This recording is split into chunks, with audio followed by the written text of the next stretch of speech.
Good day, everyone. Welcome to another edition of the Complete Sports Update. My name is Abib Kuranga. This is the show where we bring to you the latest and trending stories in the world of sport.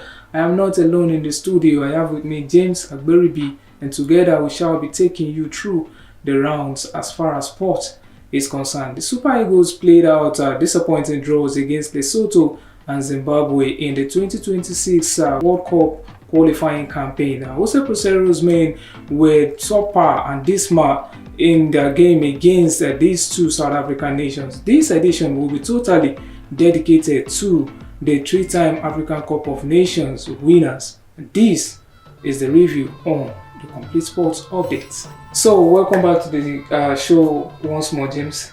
Thank you. And welcome back from Uyo. Let me just put it that way. So, you witnessed the game live at the Godswill Akpabio Stadium, the game against Lesotho. And to be honest with you, the Super Eagles of Nigeria were really top notch in their game against this side. So so far so good in the two matchups against these two sides. What do you have to say as regards to the performance of the Super Eagles? Well, very disappointing performance. For a team that failed to qualify for the last World Cup, you expect them to hit the ground running. I mean, they just as if they don't know what's at stake. I mean, playing against two sides who are not even in the top 100 in the FIFA ranking and struggling to heck out to draw against these two sides. I mean, that it's unacceptable, most especially the game against Lesotho, who came here and in the last four meetings between the Super Eagles and Lesotho, the Super Eagles have won all the games. And this was the first time that they will avoid defeat against the Super Eagles. So for me, it was a disappointing performance from the coaching crew down to the players. I mean, they just played as if there was nothing at stake. Now I don't know how they're going to. They just have to get their acts together now because with what Nigerians went through the last time that they failed to qualify for the World Cup, and with the way things are going now, it's as if we will have to start using the calculator now. Start praying that certain results doesn't go in favor of some teams, just to favor us. So for me, it's a bad start, but it's not all hope, not yet lost, because it's still a marathon, not a sprint.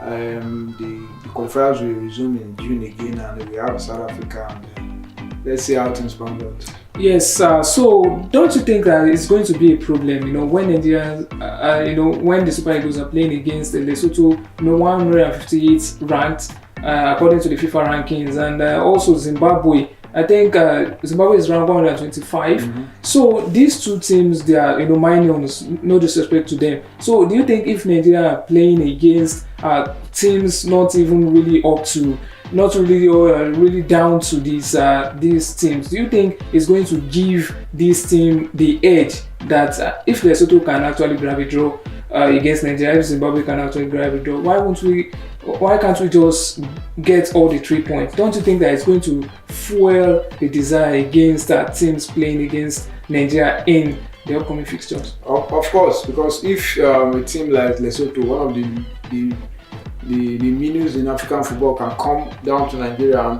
and get a result, at some point they were even ahead. I mean, other teams too, we have that confidence to come here and do the same.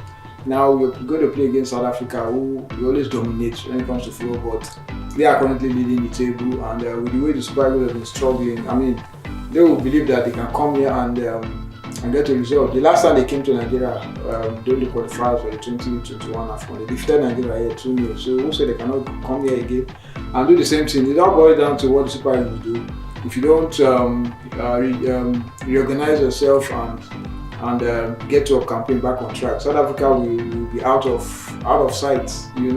So for me, other countries will have that confidence. So it now depends on how the Super Eagles react, because now they are down. So it's now left for the players and even the coaching to come out with the right tactics so that they're able to get the campaign back on track. All hope not yet lost, but everything depends on how they react, both the coaching crew and the players. So with the quality players who possess majorly in the middle of the pack, the creative players in the likes of Joel Aribo and of course Alex Iwobi, it's still showing in the game of Nigeria that we still find it somewhat difficult in creating scoring chances. court-edge opportunities. Do you think currently the Super Eagles are currently facing a problem of creativity in the middle of the park, even with these players that I've highlighted? Yes, I don't think we have good midfielder, but they are not doing enough to help the strikers, because when you watch these two games, you see that the striker, they were starved of services, especially in the game against Zimbabwe. At some point in the first half, I don't think they even had a shot on target. So it was in the second half that they started coming out of their shell and started creating little chances. In the game against Lesotho, they had a couple of chances, but they just failed to. So I think the midfield is not only the midfield, because one thing about this current Super Eagles team is the attack is just loaded, but from the midfield down to the goalkeeper, that's where the problem lies. So it's not the thing about the midfield. Like I said, from the attack, everything is okay, but when the other departments are not functioning, the striker will suffer. So I just hope that from this time to when the qualifier resume again, they would have sorted out themselves, because we can't afford not to go to this next World Cup, because we have 9 teams representing Africa, and it could be 10 because there's a slot for kind of a playoff. Yes. It could be 10. So you just imagine that Super Eagles will not be among the teams that will represent Africa at the 2026 World Cup that will be hosted in USA, Canada, and Mexico. I don't know how Nigerians will react, because it's not going to go down well with a lot of people. Yes, it's not going to go down well with a lot of people, I must say also. So, do you think these problems that you've highlighted can be solved, with the inclusion of more home-based players? And if yes, how do you think these players should be introduced into the squad? Should there be somewhat of a quota system, that will be used in picking out these players from abroad, playing in abroad, and also players in the home-based players playing in the local league? Yeah, I think the disadvantage that the home-based player had initially in this was before the start of the season. The season didn't start on time, so that sort of bringing them in, because you're not going to invite somebody who have not been playing, so that's kind of affected them. But for the way things are, one thing that Super Eagles is lacking for me is that lack of competition. I think most of the guys from Europe, they believe that they can just come in and they always be called upon when it comes to the international window, and they just come in and what I observe is they hardly give their all. So it's as if they feel there's not enough competition in the team. The late Sebikeshi, remember when he took over, there was a kind of a mixture. The blend of the foreign base, more of the foreign base than the little of the home base. And when you mix the team, you make it competitive. You bring out the best in the team. But the games that the Super Eagles played against Lesotho and Zimbabwe, the kind of approach that I saw, the players who are not ready to sacrifice, and who are not ready to go 50-50, who are not ready to get injured, and I think they are playing safe. But when you have players playing from the local league, when you eject them into the team, you see them. Because they want to make a name for themselves, so they are going to give their all. So I think it's important to mix the team. You have players who are hungry, not because, for me, if you ask me, I think the kind of players we have in the Super Eagles are players who are not ready to give 100%. Apart from a player like Victor Osimhen, which other player can you point out that when they go into the game, they give their all? It's only Victor Osimhen. It doesn't all go well. So for me, I think they should make the team competitive, and it's not a bad idea if you have sprinkle of home-based players in the team. I think maybe it will ginger the foreign-based players, that let them know that this team, you are not 100% guaranteed of starting shirts. You have to work for the shirt.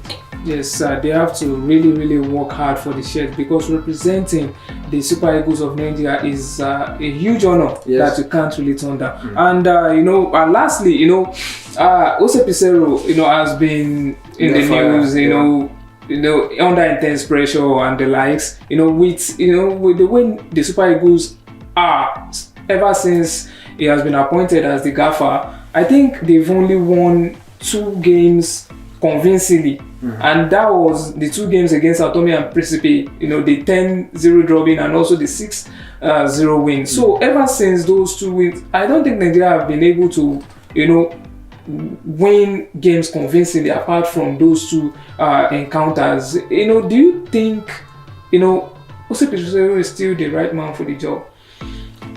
Well, unfortunately, he's not the right man for the job. But as it is now, I don't think the idea of sacking him will be a good one for us, because the Nations Cup is just how many months away? Just like 2 months away, and then who are you going to bring in that is going to like perform magic?